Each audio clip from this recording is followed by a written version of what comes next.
E aí, pessoal, bem-vindos a esta análise detalhada. O nosso foco hoje é desmistificar um ecossistema de captação de recursos que é ao mesmo tempo altamente complexo e fascinante. A gente vai focar em tecnologia social dentro das escolas públicas brasileiras. Especificamente, nós vamos mergulhar no planejamento estratégico para 2026 na cidade de Juiz de Fora, explorando o projeto Redemoinho, o programa Centelha e toda essa arquitetura de captação.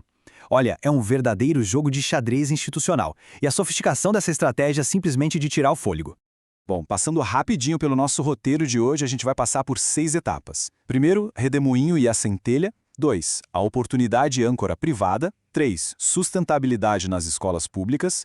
4. Segurança alimentar e território. 5. Aceleração e tecnologia social. E fechando tudo, a etapa 6, o ecossistema em movimento. É uma planta em camadas muito bem desenhada. Vamos lá. Então, começando direto pela parte 1, Redemoinho e a Centelha, que é a ignição desse ecossistema todo. Essa imagem aqui ilustra brilhantemente o conceito central de toda a operação. Pensa assim, bem no núcleo a gente tem a centelha, que é literalmente aquela faísca inicial que ignita a inovação educacional lá no chão da escola. E em volta dessa faísca a gente tem o redemoinho. É como se fosse um vórtice estratégico mesmo, puxando e unificando um monte de recursos públicos e privados que, se não fosse por isso, ficariam totalmente soltos por aí, sem gerar um impacto real, sabe? E para a gente realmente entender esse planejamento, a gente precisa dar uma virada de chave na mentalidade. O projeto Redemoinho não é aquele esquema clássico de executar um projeto isolado e ir embora. Na verdade, a genialidade dele é ser um grande maestro. Ele é um organizador de um ecossistema gigantesco. A sacada é justamente orquestrar todas essas políticas públicas e fundos privados para alavancar a captação de um jeito totalmente convergente. O que nos leva à parte 2. A oportunidade âncora privada. Essa é a primeira camada prática, a ignição inicial. E aqui a gente já começa falando de valores, R$480 mil. Esse número é uma projeção financeira ligada ao edital iFood Chega Junto. É claro, né, vale ressaltar que isso é uma oportunidade em disputa, não é um dinheiro que já está na conta logo na largada. Mas no planejamento para 2026, esse é, sem sombra de dúvida, um investimento estratégico mais crucial para se buscar. E por que ele é tão crucial? Porque, gente, não é só sobre o dinheiro em si. Esse financiamento privado inicial é o que a gente chama de evidência de tração.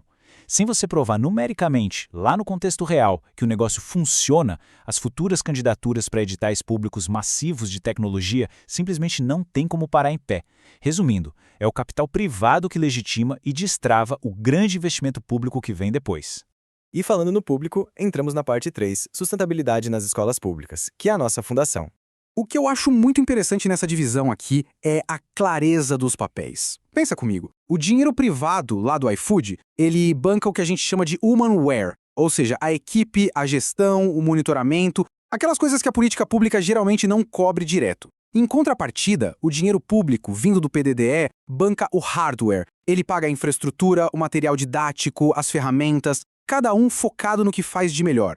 E para decodificar um pouco essa sopa de letrinhas do governo, olha só esses mecanismos que garantem a sustentabilidade do projeto nas escolas, independente da verba privada. A gente tem o PDDE básico cuidando da estrutura, o PDDE Equidade, que é vital para escolas em territórios vulneráveis, o PROEC, que é aquele canal que legitima os projetos de extensão, e, claro, o PED-6, que dá aquele incentivo financeiro para o aluno ficar na escola, enquanto o nosso projeto dá um motivo pedagógico para ele querer estar lá. É um encaixe perfeito. Avançando para a parte 4, segurança alimentar e território. Vamos ver como a gente alimenta esse ecossistema. Olha esse número, 45%. Para colocar isso em perspectiva, isso representa uma mudança estrutural gigantesca. A partir de janeiro de 2026, a nova legislação exige que pelo menos 45% da verba do PNAE seja gasta exclusivamente com a agricultura familiar. É uma verdadeira revolução de recursos e o planejamento do Redemoinho, de forma super inteligente, se apoia exatamente nisso.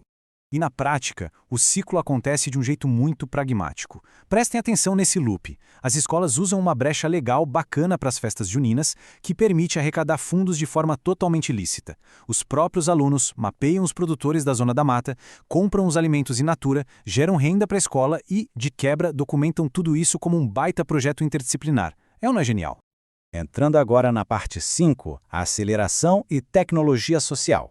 Aqui, a gente sai um pouco do chão da escola e pensa grande. Tem um detalhe burocrático crucial aqui. ONGs não podem acessar a grana do programa Centelha de forma direta. Não rola. Então, qual é a saída estratégica? Criar uma parceria estruturada. A organização social entra com toda a metodologia, que já está super testada, e uma startup parceira entra para desenvolver e ser a dona do produto tecnológico. Isso resolve perfeitamente as regras do edital. Um verdadeiro pulo do gato. E o lugar natural para essa startup nascer e crescer é dentro do ecossistema da Universidade Federal de Juiz de Fora. A rede de apoio lá é absurda de boa. Tem o CRIT para empreendedorismo, o Parque Tecnológico Partec JF, o Hub do Moinho, a pré-incubação no Speed Lab. É por isso que é tão urgente conectar todos esses atores desde já para não perder a janela de 2026. E o objetivo final de toda essa camada de tecnologia é muito claro: escalar. Desenvolver plataformas de aprendizagem baseadas em projetos que funcionem de forma remota. A ideia é usar essa aceleração digital para fazer com que um projeto local super bem sucedido quebre as barreiras geográficas e chegue a estudantes do Brasil inteiro. Chegamos à nossa última etapa, a parte 6, o ecossistema em movimento. É a hora de juntar todas as peças desse quebra-cabeça. A grande sacada dessa estratégia de 2026 é a dependência sequencial. É como um efeito dominó. O passo 1, que é a âncora do iFood, destrava a operação. O passo 2 é botar a mão na massa para gerar aquela evidência de tração inquestionável que a gente conversou. E aí sim, com essa tração em mãos, o passo 3 vira realidade, abrindo as portas para os grandes fundos de inovação como o Centelha e o CID-MG. E olha, o relógio está correndo rápido, o cronograma é super apertado. Já em maio de 2026, as candidaturas e contatos com a universidade têm que estar todo vapor. Julho é um mês crítico, cheio de prazos limites, pavimentando o terreno para a abertura do Centelha no segundo semestre. Não tem tempo a perder. Essa frase, retirada direto do material-fonte, resume tudo com perfeição. A identidade aqui não é de alguém que vai lá, faz um trabalhinho e sai. A mentalidade é de arquiteto de ecossistemas. É literalmente pegar políticas públicas e recursos privados e fazer tudo convergir para um único propósito. É inteligência institucional no seu nível mais alto. E para fechar nossa análise, fica essa reflexão super válida. Quando a gente vê esse nível de sofisticação, amarrando agricultura familiar, verbas federais, dinheiro corporativo e incubação universitária numa coisa só, a pergunta que fica é: será que essa estrutura genial de 5 camadas desenhada lá na Zona da Mata não tem o potencial de redefinir completamente como a gente financia e escala a tecnologia social no Brasil inteiro? Bom, é algo para se pensar. Muito obrigado por acompanhar essa imersão de hoje e até a próxima.